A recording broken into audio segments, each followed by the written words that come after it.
nice decor. Yep. So we're able to drink again. Mine just says talk less. Talk less. Yours is Shut a up, point. Tookie.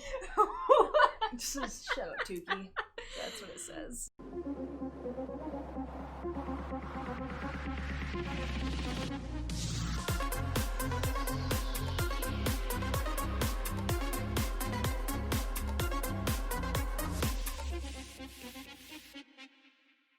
Hey guys, it's Legend Wings again. I'm back here with my friend Kaylee, and we're here today to read the next few chapters of Modelland.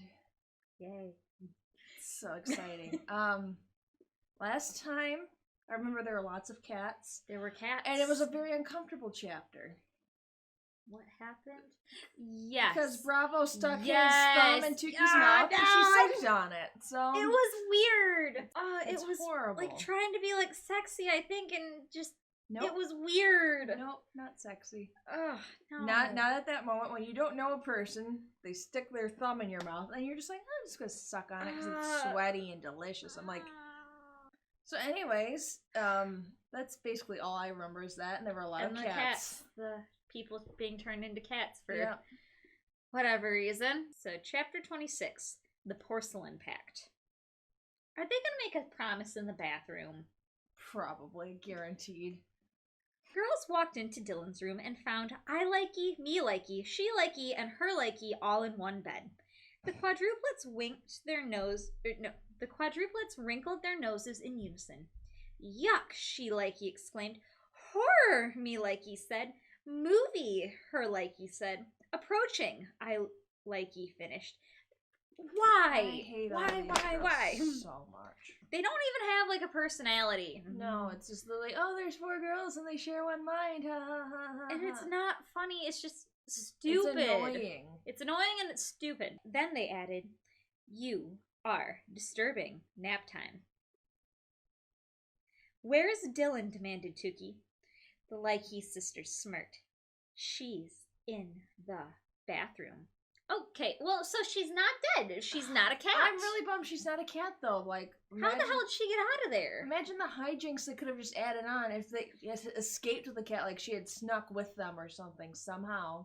Yeah. And now they've got this cat on campus, and you're trying to hide your cat friend. It would have been, like, pretty entertaining. Another missed opportunity. Mm-hmm. Tookie, Piper, and Shiraz sprinted down the dorm corridor. They heard a groan echo through the tiled space.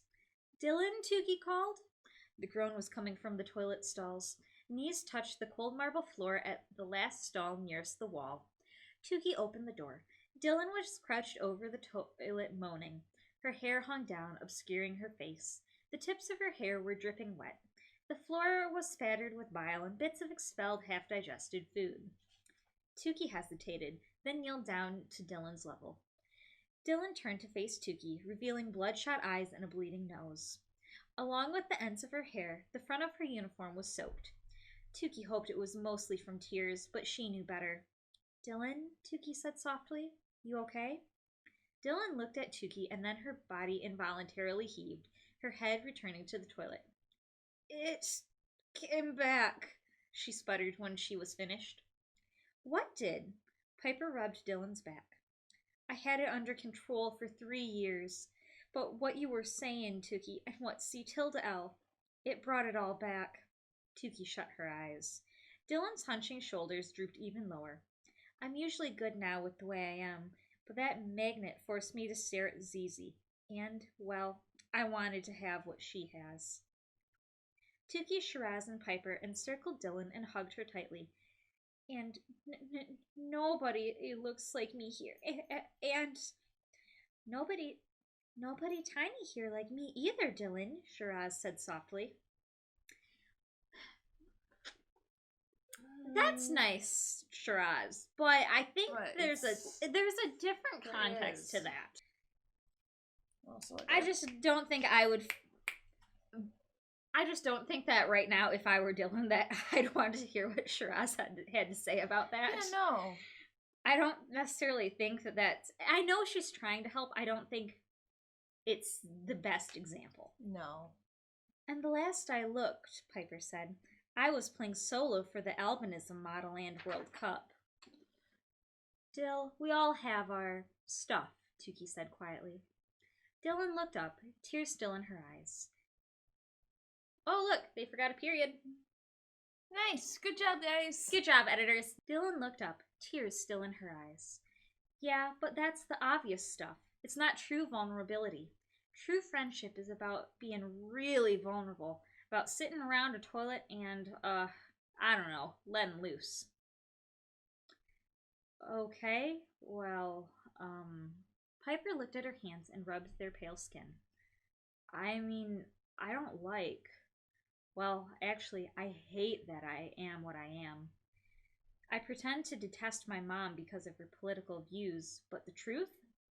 I hate my mom because she married my father, a person with albinism. Wait, don't they all? Aren't they all albino?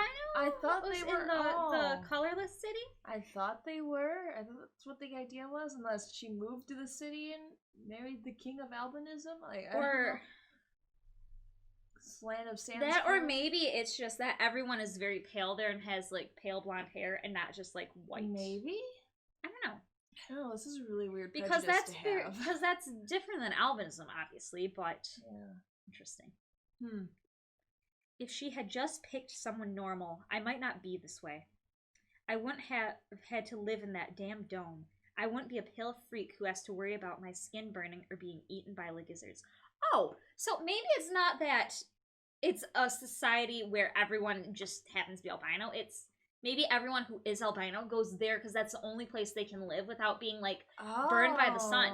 That's a really different idea, and that's actually a lot cooler. If that is what Tyra is thinking of and thought that... That's actually kind of cool.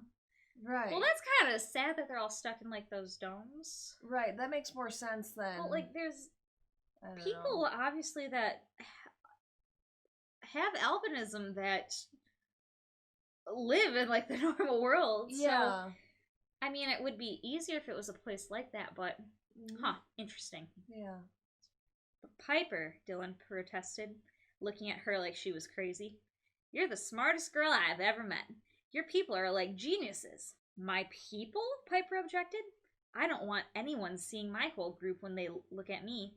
I want them to see me. She reached into her pocket. I kind of can't believe I'm showing you all this. It's one of the 2 items I kept from home. She passed a photograph to Tookie. It was a girl wearing bronze-colored foundation. Her eyes were deep brown. Her lashes were caked with heavy black mascara, and her eyebrows were filled in with dark eye pencil. On her head was thick chestnut brown hair. It's me, Piper said, in foundation and a wig. Colored contacts. I hold on to these pictures. I look normal in them. Oh, Piper, Dylan said.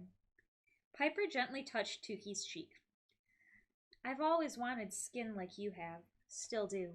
But I'm trapped in the skin forever. You look very thoughtful. I'm just trying to digest her words.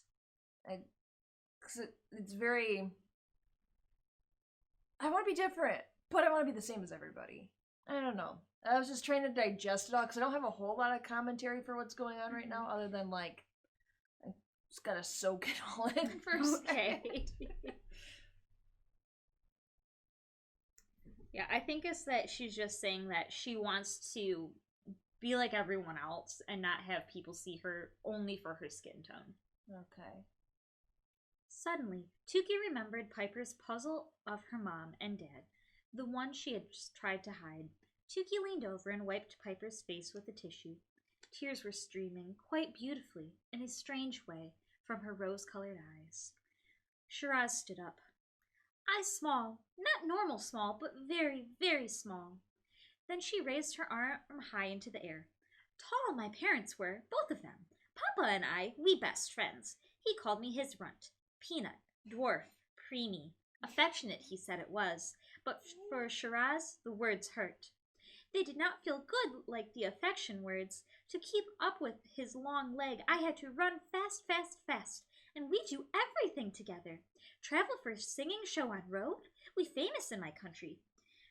She Papa, we were called. Shia Papa, we were called? I don't know. I think it's just a play on the fact that she's from, like, Arabic. Candelabra? Yeah, she's from Candelabra. And they didn't want to just say she as in female. They wanted to give that look that it was, I guess, exotic, I guess. So it's probably still she Papa.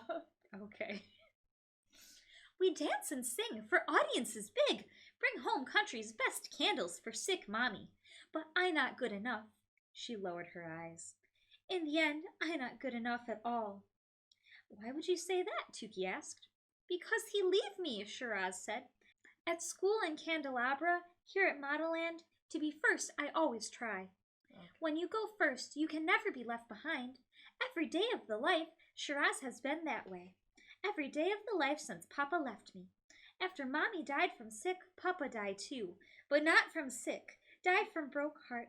Which mean he no love his Shiraz. Only Mommy. I just his runt, his midget, his dwarf, his preemie for roadshow. Tears flowed from everyone's eyes now. Oh, these poor characters, all of them. Why are all their parents dead or abusive? Or both? I think her mom's just more controlling, but still, not, they've all got a pretty rough time. Shiraz pulled a square of paper from her pocket. It was a small leaflet for Shiraz and her father's act. In the photo, Mr. Shiraz stood with pride, holding his petite daughter on his left shoulder, but there was a gouged-out hole where his face should have been. Shiraz sighed. Papa leave me, so I cutting him out of my life, leave him too. And yet you keep the picture with you? Piper said. Shiraz blinked, then looked away. Dylan turned to Tookie. Your turn, okay? Tookie closed her eyes and thought of what she could tell her friends. She stood and left the bathroom. Within moments, she returned holding her T-mail jail. The book had always been something she'd wanted people to see, but now that she was actually going to show it to someone, she felt horribly uncomfortable. I write letters to people in this book, she said, settling down next to the girls and opening the book. Letters I never intend to send. My innermost feelings. And I wrote this one a long time ago to someone I hated. Tookie turned to a blank page. She brought the book within an inch of her cut mouth and breathed a flow of hot air. Words instantly appeared. This was her most secret of entries, the one she didn't like to reread. Quietly, she began. Wait, so she must be using magic? Or is this like disappearing ink? I think it's just invisible ink. Okay. Tyra, of all the moments, like, I get it, you want it to be grandiose and magical and dramatic. So it's like, I've got this book. So words appear. This was the perfect moment to let things just be real, because they've just been real at this point. Like, I have this life problem. I have this actual thing that people in this world deal with, blah, blah, blah. And then she takes a moment to show, like, more magic. Just for a dramatic... I just wish it was, here's just my book. Gotcha. I don't know. I don't think it needed that extra... The words appeared. She breathed the flow. Yeah, I think just like she opened to the first entry and read, blah blah blah. I think the moment just needs to be what it is, and let you digest it rather than being like, oh, look at this cool thing she did. I don't know. That's probably being really nitpicky, but quietly she began. Dear Tookie, do you know how much I detest you? How the very sight of you makes me want to stab you through the heart? Why do you rise each day? What is the point of you even existing? Of breathing this earth's precious air, which rots each time you exhale? Do you know how much I hate you? How the very thought of you continuing to inhabit this world makes me ill? Why are you even writing this right now? What is the point of you even lingering any longer? Of using up ink and killing trees to record thoughts that no one will ever care to see? I hope you go to sleep tonight and don't wake up. Oh, how beautiful the world will be tomorrow with you dead. Oh, I can't wait. Please hurry up and end it. Just go, for all of us. Regretfully yours, Tookie F.G. De La Crème. I did not get this vibe from Tookie. No. Like, I get that she was envious of other people and that, like, she disliked the way she looked. But, like, I'd almost say it's one thing to, like, unless she's going from the perspective that this happened a long time ago and this were what her feelings used to be and she's grown since then, maybe. But the line, though, the just go for all of us, that makes me think back that it was recent, that it was, like, right after her dad said just go for all of us. Yeah, it's hard to say because she didn't say when the entry was from. That's true, she doesn't. But I feel like, okay, so we're in third person, technically. So we don't know, we can't say for sure we know all of Tookie's thoughts. Mm-hmm. But I feel like even in third person, you share things like that if that's an important plot point. Wouldn't you say? Like, I would think so. Towards it? I haven't seen any. It's one thing to want to surprise the other characters and even the reader, but I don't feel like there's been enough hints for the reader. I can understand if there have been no hints for the other characters themselves. Yeah. But I would have liked to have seen a little bit more of this vibe from Tookie before. Right. Because I think Tyra's going from the perspective where you can't always see depression and suicidal thoughts. And I'm, fine with that because that's real. But in the fact that we're in a character's head all the time and we didn't get any inkling of that is a little more than just unsettling, I think. Right. Like, I would have, because, like, even when Tookie, like, starts writing in the journal the first time we see her, like, when she first starts, when she's, like, laying on the floor in the school and saying, like, no one notices me. But even when that happens, we don't get any hint of her feeling like this. I would have liked to have seen that in some of the letters or some of her thoughts. Just a hint of that. She doesn't have to come out and say anything specifically. Just, I don't know, more of a reaction to, like, when her best friend's cutting herself, like, this, any tendencies like that she'd have this gut feeling towards, or, like, it would call her back to a darker time, or something, like, just a little hint like that. Nothing explicit or specific or anything. Right. Just little touches here and there, so when this came, you're like, oh, yeah, I could totally see that. I wonder if she'll say, like, how long ago this was, or if that's changed now. Yeah. So. The girls didn't say a word. I feel so guilty, Dylan said, breaking the silence. Piper and Shiraz reached into Tookie and hugged her tightly. Dylan held on to the paper roll mounted on the wall to support herself. I've had issues with my body my entire life, but I never, ever wanted to be dead. Me neither, Shiraz said. Piper sighed. And here I am, since the very day I entered Tildel's pouch, envious of you because of your skin. Don't you realize how special you are? How amazing? A rush of emotion overcame Tookie. First she felt numb, then she wanted to run, then her body went limp and sank into Piper's arms. It was the most wonderful thing anyone had ever said to her. But as she hugged all three girls, she got a twisting pang deep in her heart for Lizzie. She missed Lizzie so much. The girls remained in a tight group hug on the cold floor of the bathroom. Then Dylan sat up. I think our group needs a name. What you mean? Shiraz raised an eyebrow. Like a show of solidarity, Dylan explained. Piper thought for a moment. The Vulnerable Four. Or maybe the V4? How about Crapper Sisters? Dylan joked, looking at the soiled toilet and disgusting floor they're all sitting on. What about the ULs? Tookie suggested. Dylan frowned. That's what ZZ calls us. Unfortunate lookins. So what? We can take the power back. Have it mean something else. Like, unique lookings. I kinda like it, Dylan said slowly. But I hate that U and L are a big part of UGLY. Good point, Tookie said.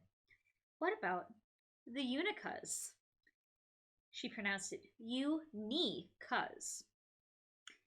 We would have gotten that anyway. Yeah, why do you have to Why is this the only thing she's ever showed us how to pronounce? That's really weird she puts it in. It reminds me, though, quotes. of eunuchs. Yeah. And also unicorns, and I don't like either of those.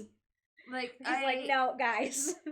How many times have you read a book and in the following line after a character says Unicas. something or someone's name, it's like, here's how you say it. Like, I usually write with pronunciation guides at the back because I work with some really crazy fantasy names that, like, to read it, you don't need to appreciate the story, you don't need to know how to say the words. So, like, I feel like that's the same here. And then she's emphasizing knee, like they're all on their knees on the floor. Well, I think it's supposed to be like the Unicas. Right. But so why do we need a pronunciation? It's her word, we'll pronounce it how she wants us to. We can pronounce it however we want. Well, you could have used a much more... Did they ever, like, explain how to say C tilde L's name? Yeah, Did they pronounce do. That? Okay. She's like, and you say it like CL. And we're like, no, there's a tilde in there, and you don't usually use those to spell names, so we're just gonna say tilde. C tilde L. Seems fitting. Piper's eyes gleamed. I like it. Me too, Shiraz said. Well, hot damn, we stinkers got a name, Dylan shouted with glee. And yeah, y'all, we do stink. Badly. I will attest to our present collective foul odor, Piper said, trying to sound clinical. But what needs immediate attention is our dear Unicas sister, Ms. De La Crème. She pointed to Tookie's face. That waterfall of blood flowing from your lips needs a stitch or two. Or 20. Gee, like they did... I totally forgot she's been mauled by cats. Yeah. We've all just been sitting here on the bed before, like, oh, whatever. It's fine, guys. Sharing time, feelings time. Those mean cats slice you good, Shiraz lamented. Tookie touched her lips again.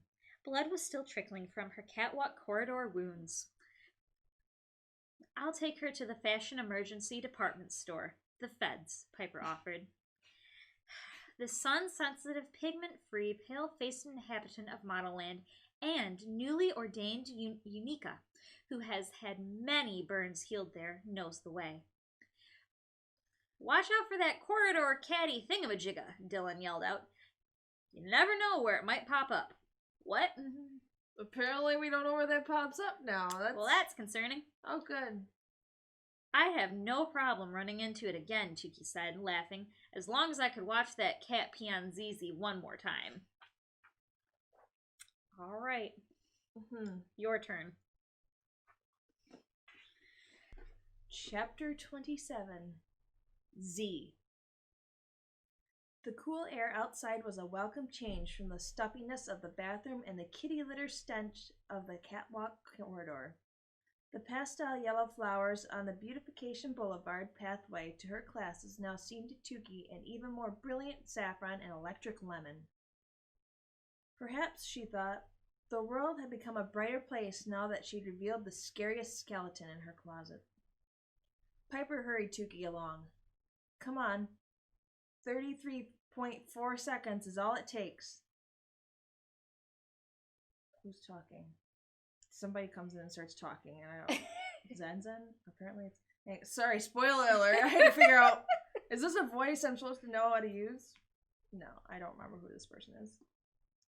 That's one of their, like... one of the older Bella tour guides. Oh, yeah. So I think... Was she the one that was going around showing them, like, the kitchen and stuff like that? Yeah, I think that's... It's been a while since we've seen her, and her name's too close to ZZ.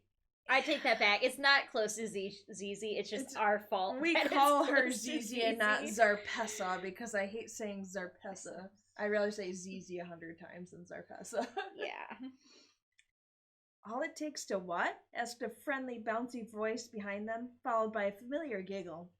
Tookie and Piper turned to see a couture-clad Zenzen running in their direction. Her outfit was made entirely of autumn-colored leaves.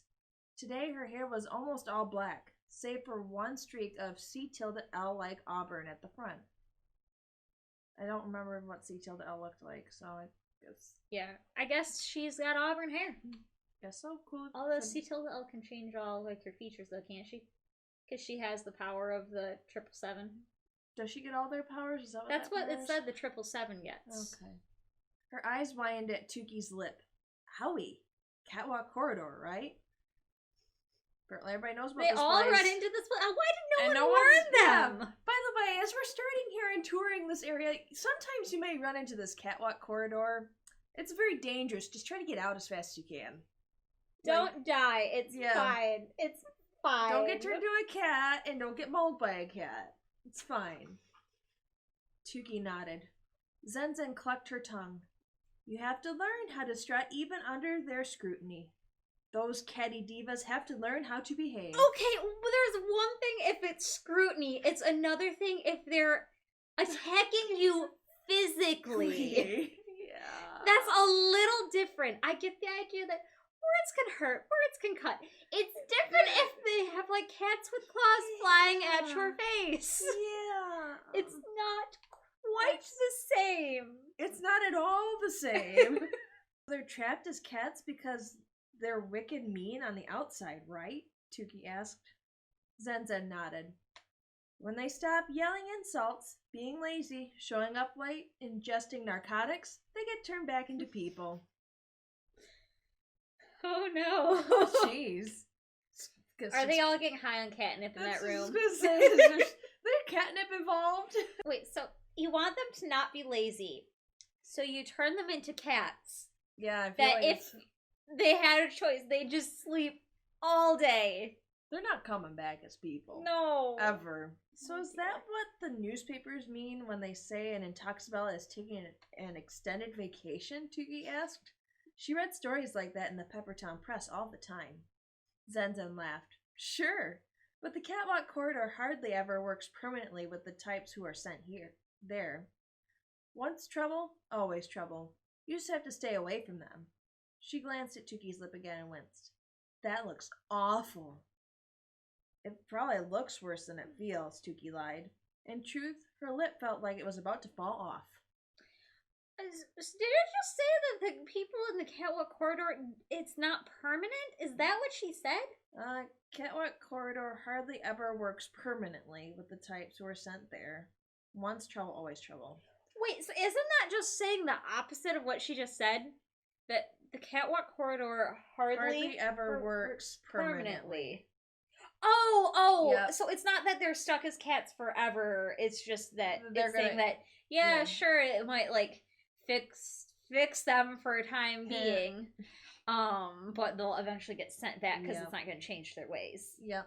So isn't that showing that it's not an effective means of dealing with Yeah, this? you would think so, but I don't think they really care. Okay. You need to get to the fashion emergency department store before that gets infected, Zenzen said. En route now, Piper said. Tookie had noticed a large duffel bag slung over Zenzen's shoulder. Are you going somewhere? Zenzen nodded. My go-see-go. I'll be gone for a month. It's part of our final exam. She twisted her mouth nervously. We meet with clients and stuff. We even get to stay in our own apartments. And all day, we go see if we're really capable of booking jobs. It's a test to see if we can make it in the real world. Some girls drop out at this point. They get into drugs, they get caught up with the wrong guys, all kinds of stuff. But I'm going to try my best. The go-see-go weighs heavily in the final selection of the 7 sevens. And that's approaching at the end of the quadmester. I mean, I guess Tiger is just straight up taking from her Except reality a more TV show. useful way of having like a go-see instead of the ones that they do on the show where you're thrown into a foreign country where you don't speak the language and then said, go find these like 5 places to interview. English, table class. Anyone speak English? I don't think that's helpful or applicable to real life. Not totally. You no. would, first of all, know where you're going. Second of all, you would have either Google or like now, we have cell phones that you can just plug stuff into Google Maps, but you would have planned farther ahead of time. You'd know where you're going and have like a better idea, or just not booked so many go-sees in the same day. Yeah. I never thought those were very useful on the show. They were very entertaining, They were however. very entertaining, but not helpful, useful. No.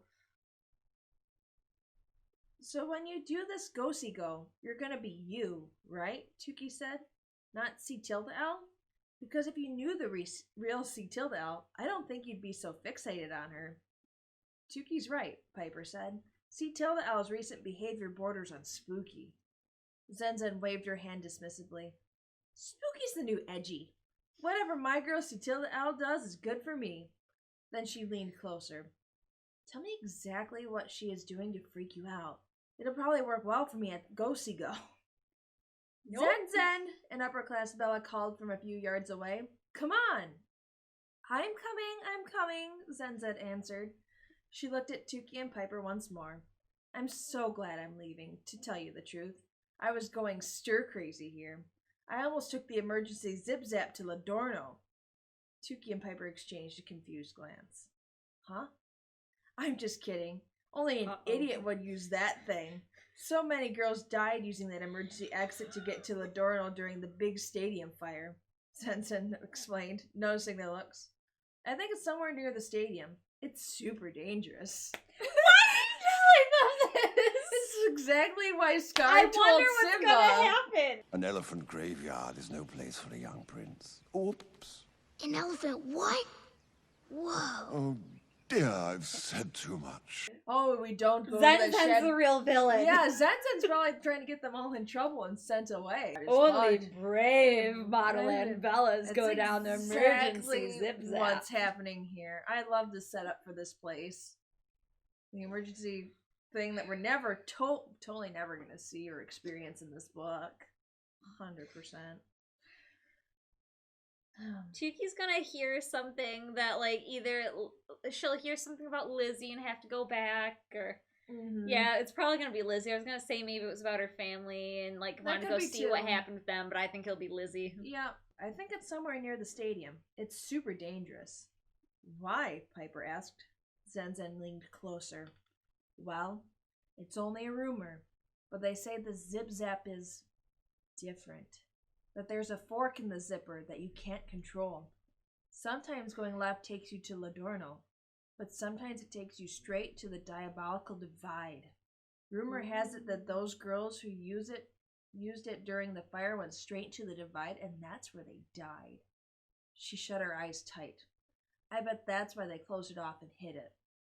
Then she shrugged and glanced at Piper. Why'd you build an emergency exit that has certain depth at one of its forked ends? I can almost bet that, like, Tookie's gonna hear about her mom and her sister trying to make it to the diabolical divide, and she's gonna use this emergency exit, hoping that it dumps her there. And I'll dump her in Ladorno, then she'll have to go find Lizzie. Yep. Again, why make an emergency exit that could have salvation or a certain peril? Why? Well, because there's a kink in the fork or something. There's a fork in the zipper that you can't control. Why would there be one? I don't know. It was created with magic. And That's I'm it. assuming created by the Belladonna or whoever, like, runs the magic in the world that has no rules or explanation. There are no rules. This is a lawless land. You know, I think I figured it out. What's that? Rule number 3. Which is? There are no rules. Then she shrugged and glanced at Piper. You never answered me. What takes 33.4 seconds? Burning my skin in the sun, Piper admitted. Multiply that by 12 if I have an umbrella. That's why I know the way to the fashion emergency department store so well. I should buy real estate there. It's practically my second home. They put a super long-lasting sun shield called Burn Battler on my skin, eyes, and hair. All I have to do is return every 3 days for a new application. Wow. I wish they could fix Expando hair, Tookie swooned.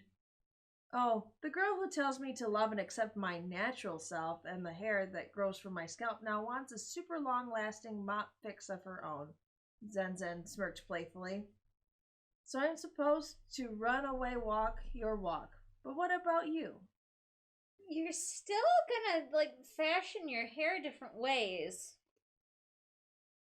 And not just leave it how it's supposed to be, or how it naturally is. So, I think there's a difference. Tookie just doesn't want her hair to be crazy. And I'm assuming that, I don't know how her hair is supposed to look, but you can fix a lot of things with how you want your hair to look or not with curling it or straightening it, giving it a perm, however you want to change your hair, you could shave it off and not have to worry about it. There you go, Tookie. But That's your I think solution. that's different because you're only talking about like Tookie's hair and changing that. While meanwhile, I think that can't Zenzen change all of her features, or is it just her hair? I don't know, but I think the problem is that she's trying to be a specific person, that she's trying to be C tilde L. Right. Like a copy of C tilde L and not like her own person that just like dyed her hair, is what I think the problem is. Yeah. Another group of excited yet nervous final year girls rounded the corner. They were dressed not in uniforms, but in expertly styled individual outfits, all with the Mother Nature theme. A few of them looked like they were a hair away from being Intoxibellas. Tookie worried for Zenzen, who was beautiful but not as polished as her classmates. Zenzen, the tallest girl in the bunch yelled. The shuttle's leaving now. Okay. Zenzen gave Piper and Tookie tight hugs and ran off toward the group of upper-class Bellas. Tookie's eyes followed her. She had never met anyone who smiled and giggled nearly all the time. Zenzen could be an honorary member of the Unicas, she thought. Then she caught herself. Of course, Zenzen is far too stunning to be a member of our wacky crew. And then we return to the end break. How far did we jump this time? After the end break, let's see.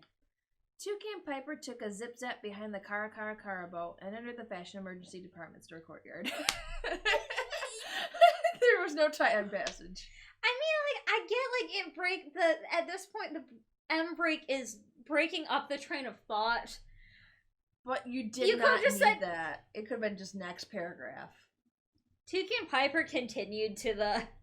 You didn't even have to use the word continue. Literally, like, it was a new paragraph anyway, so it's a new train of thought. Mm-hmm. We don't need a page break at all. There's no passage. There are no rules. It's a lawless book. This is a very lawless book. It's a lawless land for a lawless book. The atrium was open to the sky, like a Riad? R-I-A-D. Like a riot in the alchemy and spice land of men. I don't know. I was gonna say raid, and I'm like, that's not raid. The Riad of what? The Riad in the alchemy and spice land of Medina. Medina? I don't know. And there was a pool in its... What the hell is an alchemy and spice? Like, that, I'm not putting the two together. Alchemy and spice. And how is that helpful in describing the land? It's not. I just give up. I just give up. We've got a lot of chapter to go through, so you hang in there. Moroccan Riad. A riad is a type of traditional Moroccan house or a palace with an interior garden or courtyard. And they're very pretty. How's a 14-year-old supposed to know that? I don't know. Maybe if you're more into like Moroccan like architecture stuff. So kind of like how like I know what a pagoda is. Yeah, but I don't know. Let's see. What was that? Alchemy and spice. No use. Cool. There's an alchemy spice company. That's pretty cool. There's like no other use for alchemy and spice. So is how that I don't know what that's saying about the land. I don't know what it's saying about the place. Nothing. It's unhelpful. It says absolutely nothing in describing an area we'll never see again. I'm like getting all teared up. Just so moved. It's so bad. I'm so moved right now. I don't know why. I'm just like, why do I have to keep reading this book? What burns my eyes? This is such a good book, guys. The atrium was open to the sky, like a riad in the alchemy and spice land of Medina, and there was a pool in its center filled with a mysterious greenish substance. Various IV-like tubes were submerged in the liquid. The tubes trailed upward to the atrium's second level, their destination unseen. Around the perimeter of the atrium was uniquely shaped doors marked Wig a Weaveless Hair Lengthening and Thickening Research Department, Degree of Facial Symmetry Determination Division, and Intensity of desire for Intoxibellas calibration. Piper led Tookie toward a set of double doors marked the Drama Trauma Center. This is the Fed's intensive care unit, she explained. I just love how they're called the Feds. Yep. Why? Because there's something else called the Feds. As soon as they approached the entrance, the stark white doors turned to a bloody, gory red. Then they flung open, revealing a large, noisy, crazed room filled with Bella suffering from various degrees of odd and unspeakable injuries. What do they do there in Modelland? That was just turned into a horror film, though. I guess. Doctors' offices always made Tookie uncomfortable.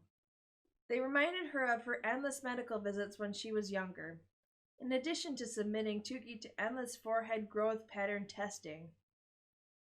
Creamy was determined to figure out what disease her daughter had that gave her dirty and snotty eyes and a frame that refused to gain weight. Even though Tookie had been poked and prodded by hundreds of needles, the painful tests were always inconclusive. Tookie and Piper approached the check-in counter. A woman who looked about 150 years old sat behind the desk. She wore an elaborate sage green cape made of multiple types of pistols, knives, nooses, and razors, with a hat shaped like a pair of angry scissors. Why does she have nooses? Why does she? Like, pistols? Maybe. Knives and razors? Yeah, I guess. Well, also, yeah, it also doesn't make sense, though. Why does she have pistols? They're not shooting the poor girls. But also, like, nooses. Unless they're putting them out of their misery. I don't know. No, not okay. Not okay. I don't know what the nooses are for. That's really scary. Well, I guess we gotta find out now. Is she like death personified? Maybe. What is this book? Upon closer inspection, Tookie realized that the blades of the scissors were really blades. Sharp, serrated knives. Comforting, Tookie thought. Excuse me, ma'am, she began. The old woman's eyes bulged. Ma'am? You called me ma'am? Oh, no, you should never call me that. My name is... Purse? What? What is it? Hang on. It took me a second. I'm like, how do I pronounce this? And I'm like, oh, I get it. Purse, dress to kill. All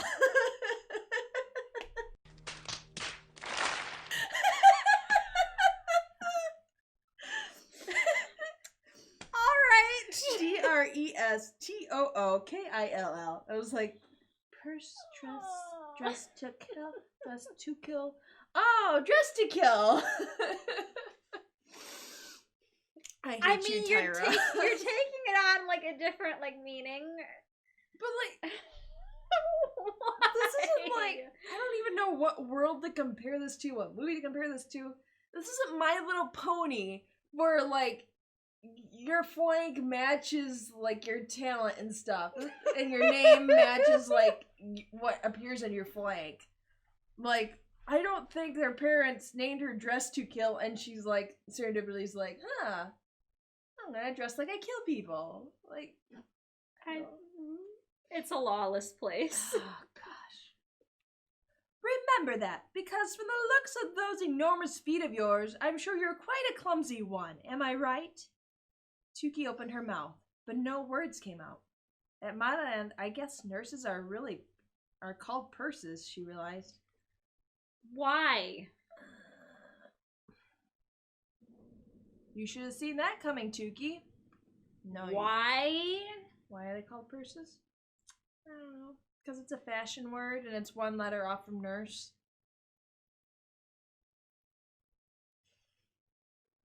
Purse, dress to kill. So is it like Nurse Sandy or is it Nurse Smith? Like, is Dress to Kill her first name or her last name?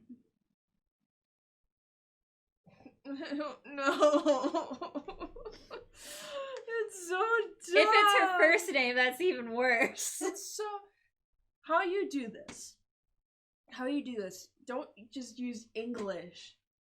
to call her these things. You throw in a Latin generator, and you make up a Latin last name, and there you go. Nobody's going to be able to get the pun, but it's creative because you know. I don't need to know this. I can see she's dressed to kill. She doesn't need the name to go with it. I'm waiting for, like, Tookie to be like, talk about really, literally dressed to kill. Yeah. First dressed to kill sighed and shuffled some papers behind the desk. The corridor kitties have tetanus on their claws. Pretty soon you'll be spasming, so you'll be called shortly. Then Purse dressed to kill put her head down on the desk and aimed her scissor knife hat toward Tookie. Place your arm in my head device, please. Tookie backed away. Excuse me? The woman frowned. You heard me. Little Miss Forehead the size of the South Seas. Do it! Tookie looked to Piper for help, but Piper just motioned for Tookie to do as she was told. Swallowing hard, Tookie slowly placed her hand through, then her wrist, continuing until her bicep was right between the blades. They came crashing together toward her arm, and just before Tookie was about to scream, a sticker band marked Clawed by Catwalk Corridor slapped onto her wrist. Why are they torturing these girls? Like, psychologically, this is psychological torture. Yeah. To be like, here's your sticker for going to the doctor. Here's your smiley face. It's not really these characters torturing each other, it's just Tyra torturing us. It's like, something's gonna happen. Not yet. This was the fake out. It's gonna happen later. I put a rush on you, Fivehead, the woman said in a no-nonsense voice. Wouldn't want those bubble lips of yours to get gangrene and really have to be amputated. Next, she said to the injured girl behind Tookie. You should hear some of the ghastly insults she hurls at me, Piper whispered as they walked toward the waiting area. Every 3 days, she thinks up something new. Red-eyed peas, Frosty the Snowbella, El Bellabino. They fell into seats. Tookie was next to a soaking wet girl gasping for breath. The girl's uniform was 5 sizes too small, hitting her mid-calf. It reminded Tookie of C. Tilda L's too small uniform in War of Words. Do you mind if I ask you what you're here for? Tookie whispered to her. The girl flashed Tookie the diagnosis sticker on her arm. Flooding pants. I washed my uniform in super hot water today, she explained. They told us only to wash it in cold, but it was so stinky from Runaway Intensive 201, I had to. When I took it out of the wash, it was tiny. My D-mates told me to turn it in for a new one, but I was late for History of Modelland class, so I just threw this on. All of a sudden, I was submerged in water. I felt like I was going to drown.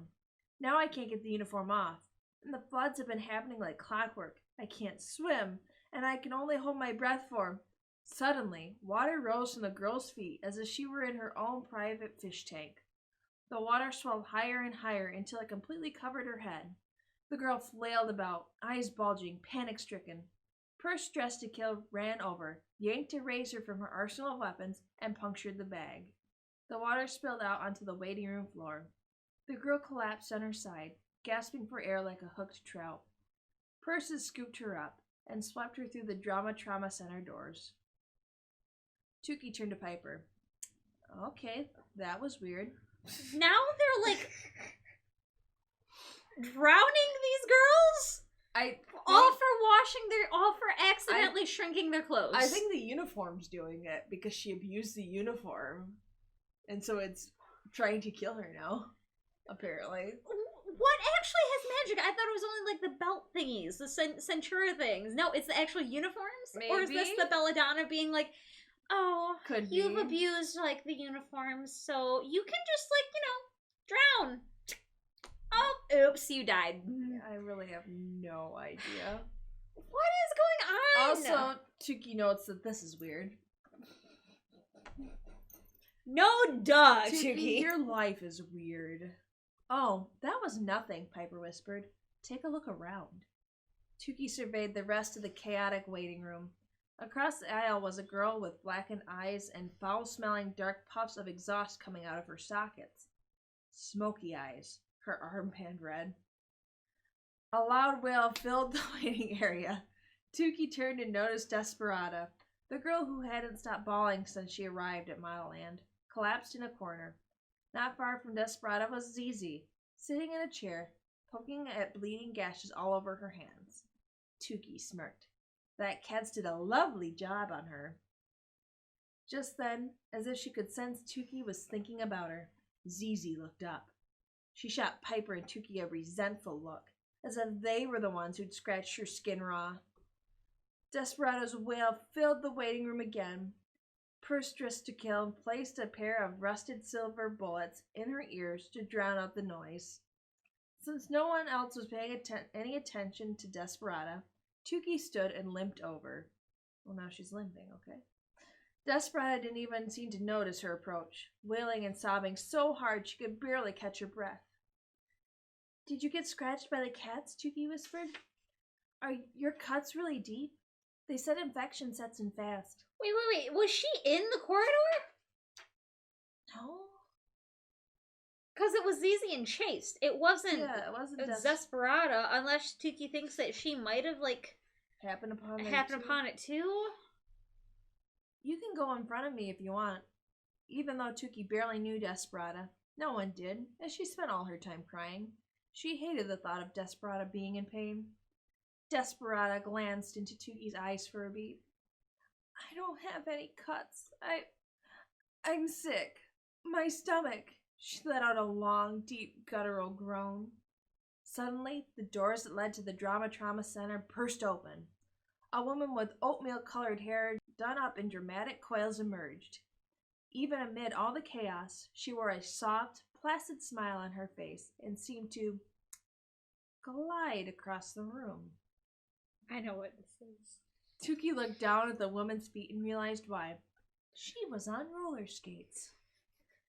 Tookie watched the woman zig and zag through different girls in the waiting room. I want some of those so I can get to class on time. Not what you think, Piper murmured. Not what you think at all. Zizi rose to her feet and ran toward the rolling woman. Oh, nurse! I mean purse! I really need to go first. This crying girl's racket is really killing me. She gestured toward Desperata. The roller skating woman looked at Zizi. I am a doctor, not a purse. Of course, Zizi put on her vaguest of fake smiles. I'm sorry, doctor. Of course, doctor. But you only handle the small stuff, right? Like knitting up cut knees and putting patches on bumps and scrapes. The big stuff is for a man's mind.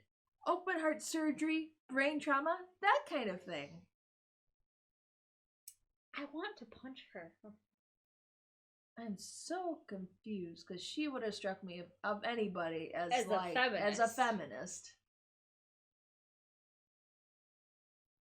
And now she's like, I don't know what that is. I want this nurse to go off on her. It sounds like brain trauma might be something I should check you for. The doctor shot back. She gave Zizi an icy stare and rolled away. The woman whizzed past Zizi to get a closer look at Desperata. Her uniform was a cloak covered in stiff white bristles, like the one Creamy used on her face twice a day in the shower. Her thick stockings resembled an elastic version of the material Tookie had used to deep clean the pockets at B3 when she was on cafeteria duty. Her hair was a rather floppy, odd material. A mop, perhaps? Tookie then got the pun right away. I just got it. The bristle brush jacket, the grime-removing stockings, the literal mop head, scrubs. This is so stupid! Why? You know it's a bad pun when the author has to spell it out for you! You're killing the joke, because although at this point there's no joke there, it's just... I would have still been confused, but maybe in a paragraph and a half, one of us was about to go, oh, scrubs. No? No. was like, what's she wearing? Like a loofah or like I a cleaner? I love this. Tookie breaking the fourth wall, and she's just like, oh, and then Tookie got the pun right away. Like, okay, Tyra, 100% Tyra didn't have this hint in here before. And her editor went, Tyra, what's up with this? And she's like, Scrubs, get it? And nobody got it. So she's like, I'll just fill that in there. 100%. And now I'm disappointed that this doctor doesn't have, like, a crazy name like Dress to Kill. I'm Dr. Erica, the woman said, taking Desperada's hands. Dr. Erica frowned at Desperada, then pulled a piece of sandpaper out of her breast pocket. It danced and wiggled in her hands as if alive. After she pressed the sprightly sandpaper to Desperada's forehead, it wrapped itself around and around her head like a strip of gauze. The doctor inspected the paper closely and sighed. Just as I thought. Temperature is standard. Blood pressure is perfect. Gastric and skin acidity suggests electrostatic normalcy, but texture of epidermis indicates elevated hormonal activity. She can tell all that from sandpaper, Tookie thought. Why are they Amazed. using sandpaper? I'm hoping it's going to fill us in that it's not, but does that mean I'm dying? Desperada bleated. The doctor frowned again. Not any faster than the standards of beauty, missy, but you are suffering from BW. Boy withdrawal. There's a guy, right? Desperada froze mid-wail. Bingo! Dr. Erica turned to exit the waiting room. Wait! Desperada yelled. Okay, my stomach doesn't hurt. My heart does. I miss my boyfriend so much I think it might stop. Please write me a note so I can go down the mountain to see him. I don't know what he's doing while I'm gone. What if he's messing with another girl? Then you should dump him. Then you shouldn't be with him. The end of the story. Dr. Erica clucked her tongue. Little Missy, or little Miss him. No Bella is ever allowed to go home of her own accord. You can't leave the property just because of some silly guy. What a mistake that always is, whether you're at Modelland or not. Talk about crippling yourself. But my heart is killing me. I have to see him just for a second. I swear I'll be back so fast and... Even if I could, I wouldn't allow you to do it, the doctor interrupted. Desperada clapped her mouth shut. Her eyes turned from bloodshot red to a cold iron gray. Fine then, she said stubbornly. I'll just leave. The doctor smirked. Just leave, you say? At Modelland, Bellas pay a pricey toll for hopping the fence. You do not want to do that. Dr. Erica pointed to the exit doors. Suck it up, girl. And don't come back here unless you're being strangled by a choker necklace. Desperada trudged out of the room. Dr. Erica rolled her eyes. These parents, they've got to be careful with how they name their kids. She sucked her teeth. Desperada?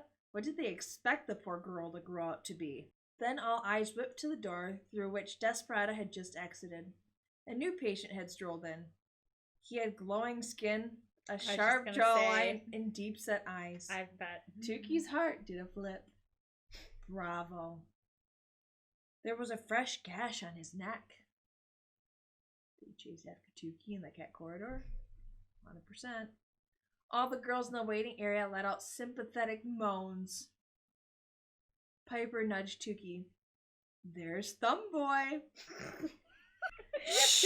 Tookie just looked away, mortified.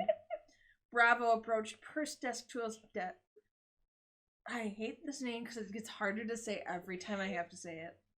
Bravo approached Purse Dress to Kill's desk. Even she looked smitten, perking up and pushing out her chest of knives. Just here to get my stitches removed. This is the knives for boobs part. Yep, this is the knives for boobs part. So you can tell what impact this had on all the people, Amazon reviewers. To put it right here, this one review we remember explicitly that was very detailed about why they didn't like this book. That we couldn't believe that this was real. And now it has proven true. We're like, it's gotta be a metaphor, right? Nope. Even she looked smitten, perking up and pushing out her chest of knives. "Just here to get my stitches removed," he said. "Don't fuss over me." Then he walked over to an oversized chair in a corner, picked up an old copy of Modelland magazine with C-L on the cover, and sat. Alone. "Next!" Dr. Erica called. She glanced at Tookie. "Looks like that's you." Zizi let out a little whine. "But I have—" "Faces before hands, missy," the doctor interrupted. "Cluck," Piper whispered, shooting Tookie a "be brave" smile. The doctor led Tookie through the double doors and directed her to a white bed in the corner. Tookie sat down on it and immediately sank into the mattress. The pillow rubbed against her mouth and she winced. Her lip was hurting so badly now. Tears brimmed in her eyes. "You're in agony, aren't you?" the doctor said. Tookie nodded. "You hide pain well," Dr. Erica went on. "Something tells me you've been doing that for a long time." She placed her hands on each side of Tookie's head and stared into her eyes. "On a pain scale of 1 to 10, I see you're at about a 7.5. Here's a bit of Z-Med for the agony while I fix you up. I have to warn you, though, the Z-Meds mess with you. They have a Z effect." Oh dear, Bravo just entered. I'm wondering what's going to go down now that Bravo's in the vicinity and she's taking drugs. But it can't be any worse than sucking his thumb, I was just right? gonna say, she's already, done the most embarrassing thing she could have, so... Oh, I bet it gets worse. A Z effect, getting some Z's, Tookie asked? Like falling asleep? Oh, Not you exactly, wish, the Tookie. doctor murmured. Oh no, what is Two it gonna strands of the be? doctor's mop hair started to lengthen. They snaked through the air and entered Tookie's nostrils. Tookie's pain slowly started to subside. "Where'd you get your skates?" she asked woozily as the doctor inspected her wounds. "These?" Dr. Erica glanced at her feet. "I got them at birth." "Huh?" What? The doctor lifted up her pants leg and revealed that the skates were actually attached to her body, the same color and texture as skin. "All doctors here at Modelland have them," Dr. Erica stated matter-of-factly. So, can you not be a doctor unless you're born with it? I guess. With roller skates? Why? What? Why? I don't know why. You tell me why. They just have a race of doctors? What? Guess so. Why? Just why? Because they can. It seems like there are a lot of, different looking gurus around here, Tookie said softly, thinking of Guru Aplaze and its head and Guru Pacifico with his rubber face. "That's because hundreds of years ago, Modelland took us all in," the doctor explained, her hands moving quickly over Tookie's sliced ankle and then her lips. "Anyone born different would be locked up and tested on without this place. If it weren't for Modelland, my kind and others like me would be freaks. Like her," she said, referring to Purse Dressed to Kill, who passed by in the corridor outside. "All I say is... Wait. Are those part of her body? All I'll say is that's, not a hat." What? What she's saying is that hat thing was not a hat. What hat thing? Dressed to Kill was wearing, knives and scissors for a hat, but I guess it was just part I of her. thought she had a cloak. She had a cloak and a hat. Oh, okay. "Whoa," Tookie whispered. "It was a blessing for my kind, because the powers that be at Modelland recognized that skates or feet would be put to good use in emergency medical situations," the doctor continued. No, it wouldn't. There's a reason you don't see doctors roller skating through the halls of a hospital. If it were effective, we'd be using it in this realm. Running, I think, is far more efficient in tight spaces. Or you're not gonna slip and die. Yeah. Or, kill another patient. "They figured we could get from one patient to the next with speed and ease. So they trained us all, and here I am. They take good care of us," she smiled and pointed to a picture of a girl in the corner. "My daughter, Kamina March, she's about your age. She's just like her mama. She's got roller skates for feet, too. She wouldn't have a chance in life without this place. She's in medical school right now." "Where?" Tookie asked. A person with roller skate feet would be big news in places like Metopia and beyond. She was surprised she hadn't read a news article about it. Modelland isn't just what you see when you go from class to class, the doctor explained. There's a whole underground world here. Parts of it are still a mystery to even me, and I was born here. But what about Bellas? Tookie asked. Modelland has such strict rules for Bellas to enter. They have to look a certain way. Perfect. The doctor gazed at Tookie curiously. Do they? I have a confession to make, Missy. When I first saw you, I thought you were an injured new guru, not a Bella. Especially with how you helped that sad, desperate girl. Plus, with your protuberance of a forehead, a wild dual eye color, and poofy hair, kind of like mine. Well, you know. But word has traveled about the four interesting looking new Bellas this year, so I quickly realized my assumption was wrong when I saw you were with Piper. I'm so glad she's making Tookie feel better. Yeah, I'm so glad that this doctor's just randomly doing exposition dump. Yep. Makes me so happy that this doctor, who's just supposed to be here to help Tookie heal her and stuff, is just like expositioning dumping for the audience. Okay. I'm not really sure why I'm here either, Tookie's admitted. But seriously, the rules for Bellas, they're so different from the rules for gurus. How do you know you're not a guru? And that doesn't seem fair. It's not fair. Why is there such a double standard? What is she talking about? I guess the fact that she's weird looking, but they've got weird looking gurus that aren't judged. But they're not necessarily supposed to be models. Right. So I don't know why she's making the comparison. She's high on drugs. That's it's fine. Don't take what she says seriously. I'm taking kind of total liberty with how I'm reading her right now because she acted like for a whole sentence that she was drugged, and now she acts like normal Tookie, and I'm like, no, you're still high. I enjoy it too much. You're still very high. I don't know, Dr. Erica shrugged. I know it's wrapped up in some old Modelland history, though. I wish I could help you. That's what you want to hear from your doctor. I wish I could help you. But your guess is as good as mine. And that's all that doctors do anyway. Make educated guesses. Get yourself educated, Missy, and you'll find the answers you're looking for. That's all that doctors do, Kaylee. I mean, she's not... They are making educated guesses to diagnose the problem. Usually those are highly educated guesses, and I'd say more than guessing. Yeah, but the way, like... Sometimes, yes, but... Oh, I feel like a lot of times if I were to phrase, I'm going to make an educated guess, and I'm going to say, you know, like, in my mind that means, from my random pools of knowledge, I think that that's what's going on here. Mm-hmm. I wouldn't use make educated guesses to describe somebody in the medical field who studied for years and is qualified to take care of people. Like, yeah, they are, like, they're going through a whole scientific process. They're not like, yeah, I think you have a cold, so I'm guessing this prescription's gonna work for you. Like, although for, like, stuff that's, like, out of the norm, it would be an educated guess, which is sometimes why they have to try a couple different methods to see what works, or, like, trying to figure out what's wrong with you sometimes is a struggle, but in this case with Tookie... I don't want to call it an educated guess. I definitely wouldn't want to phrase it and say that that's all that doctors do.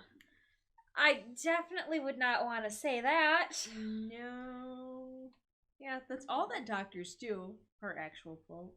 Make educated guesses. That's all they do. I can be a doctor. Don't trust doctors. It's fine. Don't trust doctors. That's all they do is make guesses. Oh. With that, the doctor announced, bleeding stopped. But before I stitch you up, I want to give you some stronger Zed med. Lips have lots of nerve endings, pleasure and pain ones. She's gonna walk out there and kiss Bravo. Oh, 100%. Her lip will be healed, and she's gonna walk out there and kiss Bravo. She just flat out start making out with them in front of everybody. Yep, here we go. I'm calling it. The doctor's tickly mop hair strands entered Tookie's nose again, a bit deeper this time. I hate this so much. And she could feel them reaching her throat and numbing her skin. Whoa!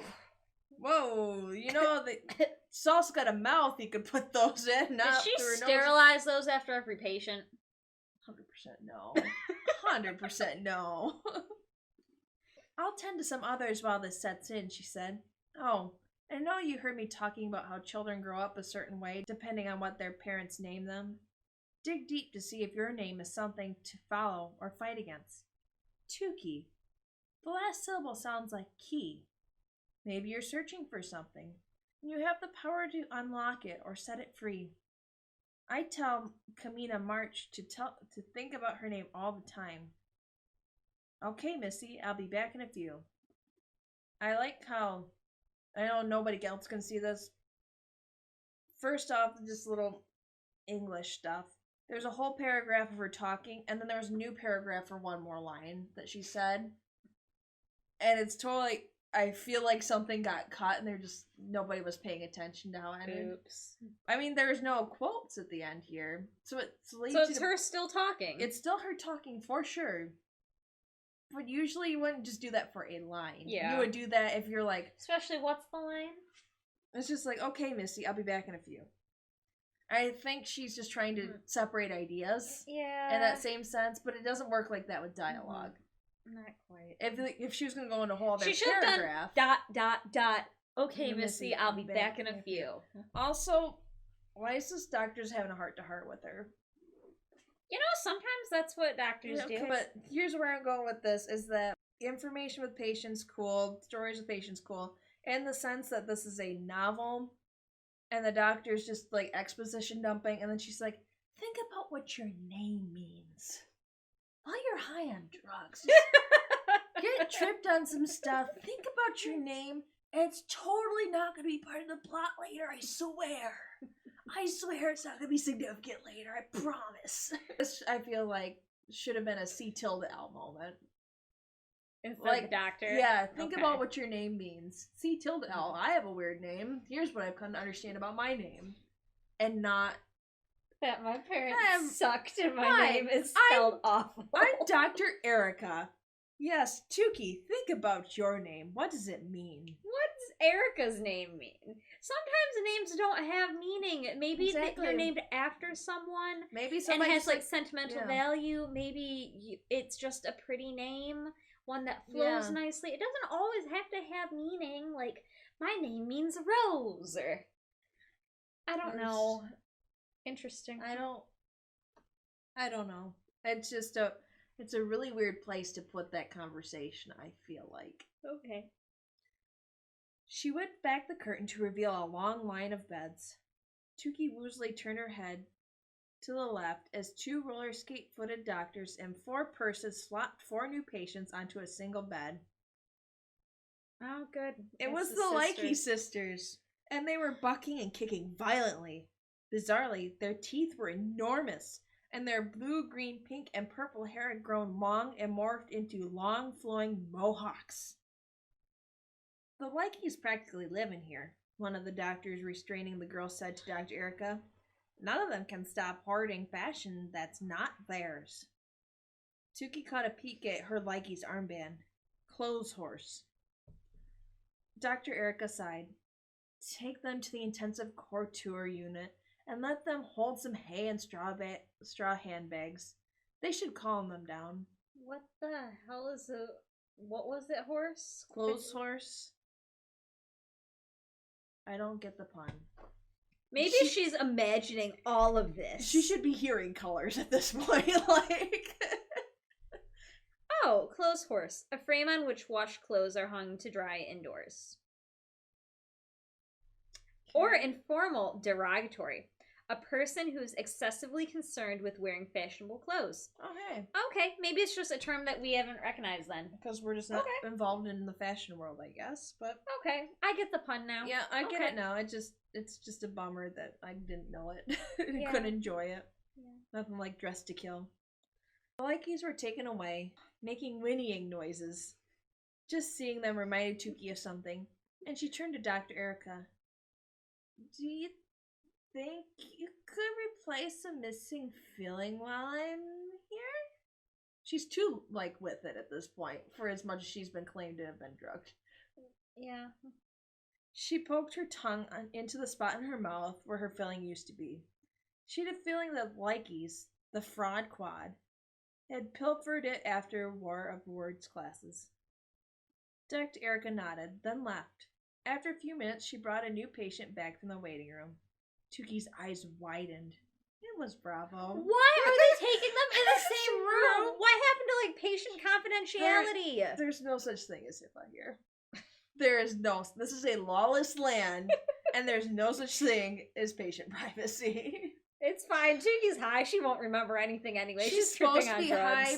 She's supposed to be high. I guarantee it. But she's reading as Tookie, and that makes me sad. So I'm gonna make this as entertaining as we possibly can.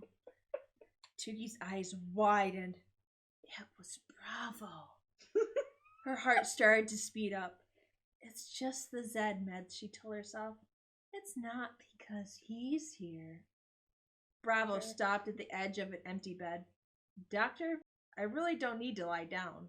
I'm just getting my stitches taken out. Dr. Erica placed her hands on her hips. The last Bestastro whose stitches I removed fainted right into my arms. Just lie down and relax. Look at it like a mini vacation from building the stadium. Then she disappeared. Bravo glanced in Tookie's direction, raising his eyebrows in surprise. He looked like he was going to say something, but then Zizi materialized at Bravo's side. No need to wait alone, she said in a silky voice. You have a boyfriend, Zizi! Zizi don't care. I guess not. This is totally Chloe. Cool. Zizi is now Chloe. I have determined I'm going to always read her as Chloe now. I'll keep you company until the doctor moves those manly stitches of yours. You poor, poor baby. She reached out to touch Bravo's neck. Before you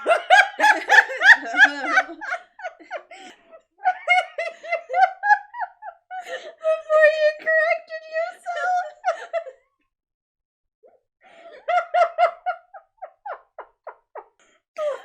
No.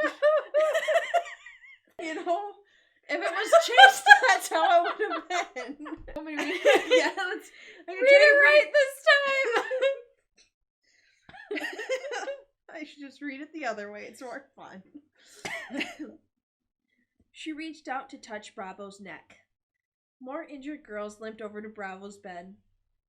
Must take a lot of muscles to pose with those big tools, one uttered in a deep voice. Must take lots of muscles to pose with those big tools, one uttered in a deep voice. Ignoring them, Bravo walked over to Tookie and sat down on the edge of her bed. Tookie stared straight ahead, not knowing what to do. What's he doing with her? A snarky voice hissed. Is that her forehead normal size, or is it swollen? Another voice cackled. Bravo cleared his throat, and Tookie snuck a woozy peek at him. Hey, he said. I like big foreheads and I cannot lie. Maybe that's what it is. She pushed through her numbness and dazed and mustered a sloppy smile. Hey, what happened to you, Tookie? Bravo asked. Just this morning, those lips of yours look good. Tookie stiffened, still not sure if she was the butt of a joke or something else. All at once, the strong medicine's numbing effect kicked in, thank God. Tookie's tongue felt like it had been strangled by an enormous boa constrictor. Her mouth went bone dry, and she longed for water. Bravo was still waiting for her answer. That's, Tookie admitted, shakily pointing to her sliced lip. Then she shut her eyes. She'd meant cats, but her anesthetized lip had other ideas. But Bravo seemed to understand. She smiled teasingly. Zats, huh? So that Catwalk Corridor actually exists? Is it really scary? Very, Tookie said, turning beet red. She had wanted to say very, very scary. No way. No shiz. Do you have a Zordor at Zezasterone? Maybe this was the Z effect, she realized. Zed med Z'd up your speech. I'm frustrated. I just want her to act drunk. That's all I want. But it's just... We can't have all the things we want. But she's just replaced... Why does it make you replace Z's in your speech? This makes no sense. That's not slurred speech. No. It's hard to say Z than us. I don't know. She's still drunk, Tookie. I don't care what this book says. Are you kidding? Bravo grinned. We're not magical like you, Bellas. We're mere mortals. But there have been a few Intoxibellas in history who have had it. So they're just magic hot by thing. themselves. Yep, they don't need magic. Cool. Good for them. They don't need no magic. We B-boys hope, but it's 1 in a million. If it happens for me, that's cool. But I'm really here for the architecture of this place. That's my real love. The wacky architecture of Modelland? Maybe he just wants to figure out how the hell it's supposed to work and function. I don't know. Okay, sorry. One day, I hope to. Architecture? Zizi interrupted from the other bed. Why, that's my first love too. I'm just here to study the unique Modelland buildings. I could care less about becoming an Intoxibella. But Bravo didn't even glance at Zizi. His eyes seemed to be firmly planted on Tookie. That was when her stomach decided to growl disgustingly. She flushed red again. Bravo smiled. You hungry, huh? Or should I say, zungry? Tookie nodded, which made her feel dizzy. I'm hungry too, Bravo said. Can that lip handle some food? Tookie touched her tongue to her lip. Her lips were so numb she felt nothing. She continued to run her tongue over the exterior of her mouth, attempting to feel anything. Uh-huh. I think so, she said, though it came out as "uh-huh, I think so." Bravo stood up from Tookie's bed and exited the room. He returned with packaged snacks labeled Modelland Munchies by Guru Laro. I love this stuff, he whispered. Tastes like what you want it to taste like. Loaded with the vitamins you need at the moment. Melts so smoothly on the tongue. This would not be in a vending machine if this was a thing. We male mortals can't get this good stuff on our side of the mountain. They load us up on protein only. If it's not a piece of meat, an egg, or some powder, we don't eat it. Lucky girl you are. Tookie smiled sloppily, ripped off the top of one package, and tried to bite the treat. It landed on her cheek. Let me help you with that, Bravo suggested. He took the munchie from Tookie and held it to her lips. Meanwhile, everybody's just standing there watching, I'm sure. Yep. She opened her mouth to take a bite, and as she was wrapping her lips around the sweetness, a thick pool of her bloody saliva dribbled onto Bravo's hand. Yuck! Zarpessa screeched from her bed. Did you just mouth pee-peed all over you? Tookie, Bravo corrected her a little sharply. Her name is Tookie. You two haven't met yet? The drool was still on his hand. He hadn't wiped it away. Zizi shrugged nonchalantly. I kinda know her. She's my D-mate. Honestly, most of the time I just call her unfortunate looking. Marlon will enjoy sacrificing her. They can make pea and lentil soup with her eyeballs. She winked at him, expecting him to laugh. But Bravo only appeared uncomfortable, as most normal people would. That sucks that those cat girl mutants scratched your lip up like that. Bravo reached forward to touch her lip. It probably hurts, huh? Nothing worse than a cut on your lip when you kiss. Heat rose to Tookie's cheeks. First thumb sucking, now cut lip kissing? Usually I feel like that would happen in reverse order. 100%. Because the first one was just weird and uncomfortable. That gotta be real close to somebody. That's weird. Please, a voice butted in. Zizi tilted her long, slender legs so that they touched Bravo's. Like Chase would say, there are plenty of other ways to get busy even with a cut lip. Right, Tutu? Tookie blinked at her, now feeling both woozy and embarrassed. After a few awkward seconds passed, Zizi leaned back and crossed her arms over her chest. You've never done it, have you, Tookie?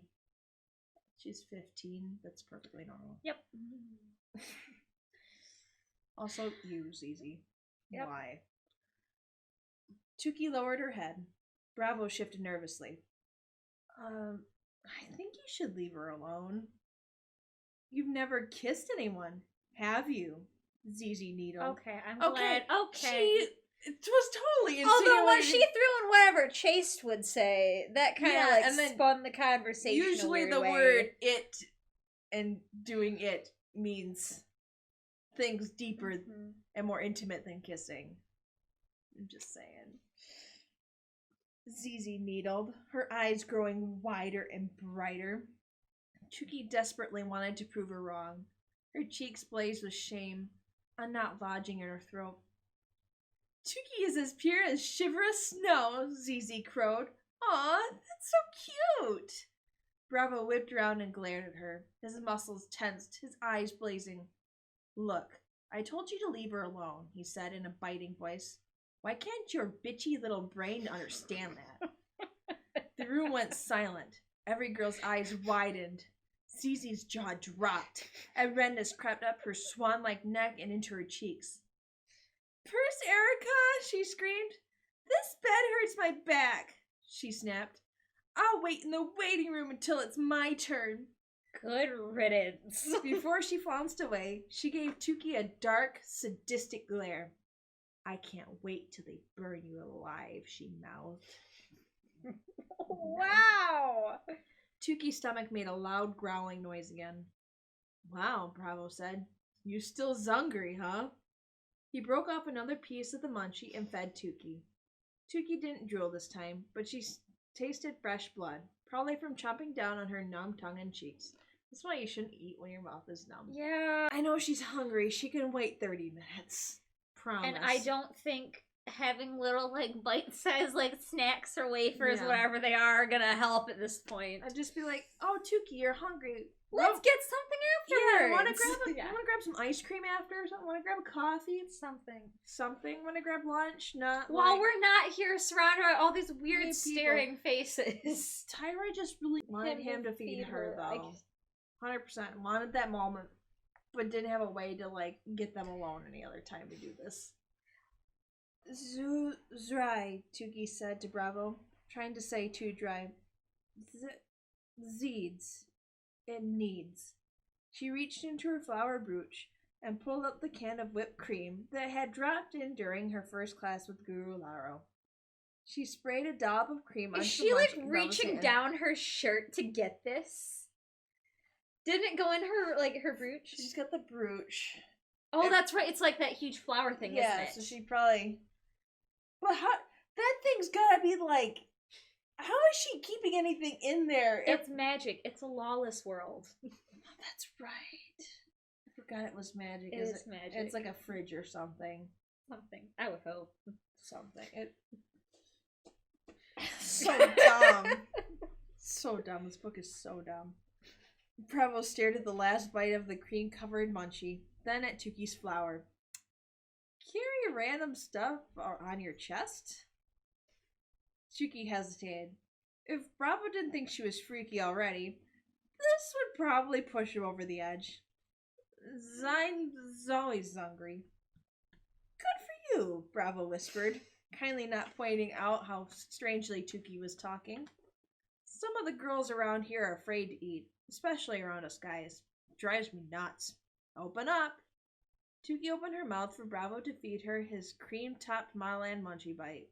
She closed her eyes to fully appreciate the surge of flavor hitting her tongue, which is numb. You still taste things when your tongue is numb? Nope. No, you don't. Well, depends, right?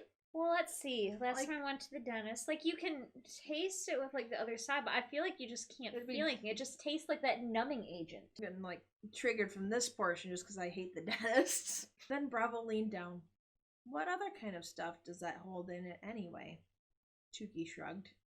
With a devious look in his eye, Bravo leapt off the bed and grabbed a jar of gauze. He held it up to the brooch, and the flower sucked it up. Whoa, he said.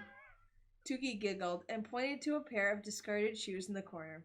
Snickering, Bravo grabbed them and held them up to the brooch. She The flower grabbed the shoes up like a Venus flytrap, hungry for insects. I'm picturing the flowers from like Mario. Just I almost want to animate this, where he's just running around and grabbing random shit. And he's like, this is like sucking. There's this little flashlight. It's whoop, whoop.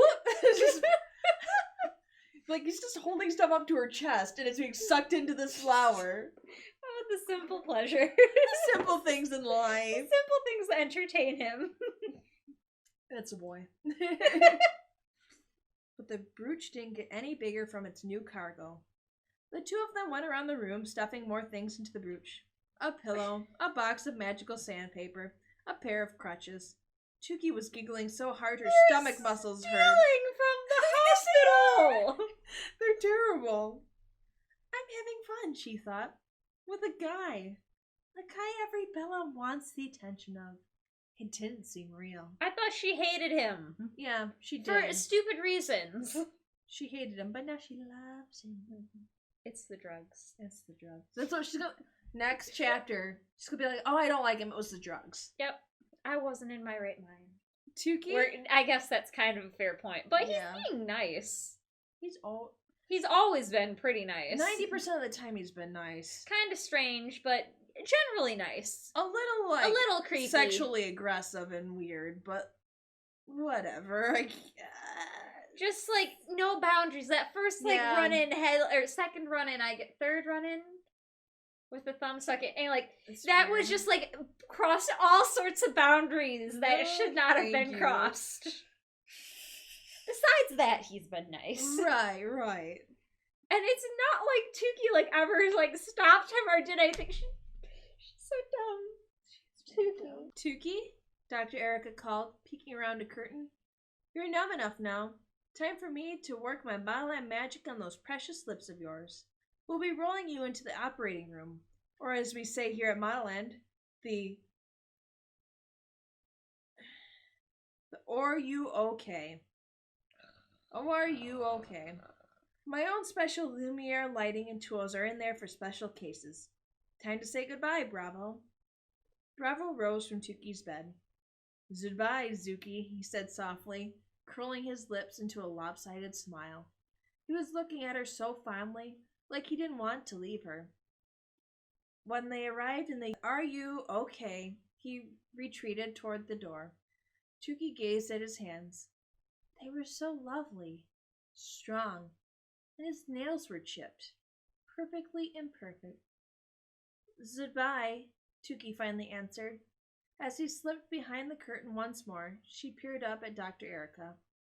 I must have just hallucinated all that. Surely Bravo hadn't just come and sat with her, fed her, let her drool all over him. But Dr. Erica smiled kindly. As if reading Tookie's mind, she said, Yes, Tookie, he was really here, and I think he likes you. Tookie's head spun. He likes me?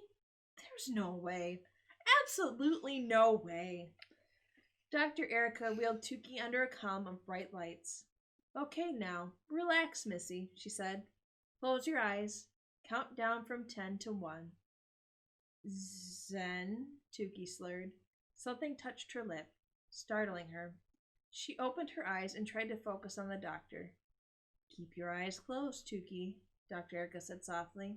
This lip procedure's not pretty, but you are. Tookie wanted to react. Pretty? But the lights and the Zed meds were making her sleepy. Dutifully, she shut her eyes. Zine, she struggled to say. She knew she was hallucinating now. No one had ever called her pretty. Zate, Zevin. She had just gotten used to ain't half bad.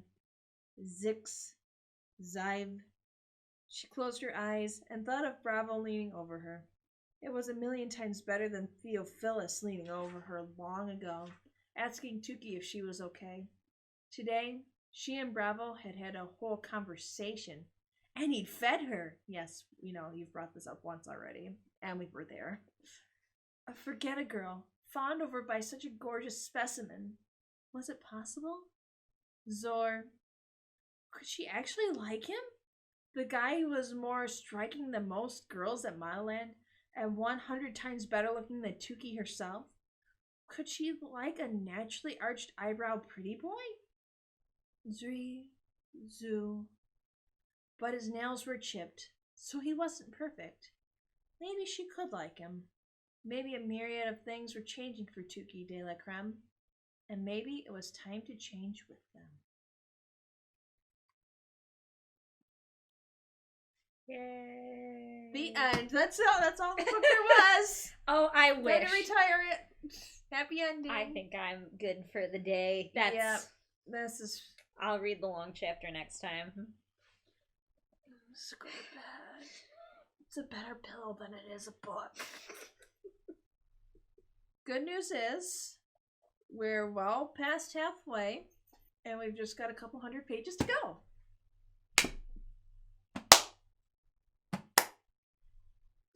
So, let us know in the comments down below what you guys thought about these couple of chapters. Make sure you like and subscribe so we can keep up the Modelland content and enjoy this crazy ride together. Alright, thanks for watching, guys. Bye.